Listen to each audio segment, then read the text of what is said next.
Ready. मेरा नाम है विवेक सिंह, मैं हूँ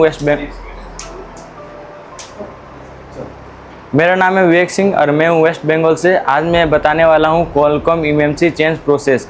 फर्स्ट स्टेप रहता है comfortable IC with RPM clean. Second step रहता है फॉर्मेट आईसी एंड टेस्ट। और थर्ड स्टेप रहता है ईएसडी सीएसडी राइट। फिर उसके बाद फोर्थ स्टेप रहता है आईसी क्लीन बोर्ड। फिर फिफ्थ स्टेज रहता है ईएनजी फ्लैश फाइल। फिर उसके बाद सिक्स स्टेज रहता है सिक्योरिटी रिपेयर। फिर उसके बाद 7 स्टेप्स रहता है नॉर्मल फ्लैश।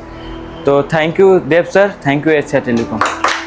तो आपकी कमाई में डबल तो होगा ही होगा, प्लस आपका कॉन्फिडेंस भी बढ़ेगा। तो अपने आप को ट्रेन करो, अपने लोगों को ट्रेन करो, और उसके लिए एशिया टेलीकॉम सबसे बेस्ट है, क्योंकि हम आपको देंगे 10 साल, हम आपको देंगे गारंटी सीखने की। चौथे दिन में आप लाइव पावर सीपीयू सब लगा कर बैठोगे, प्लस आप आईसीयू का नॉलेज लोगे, हमसे लोगे सर्किट डायग्राम, वो भी हम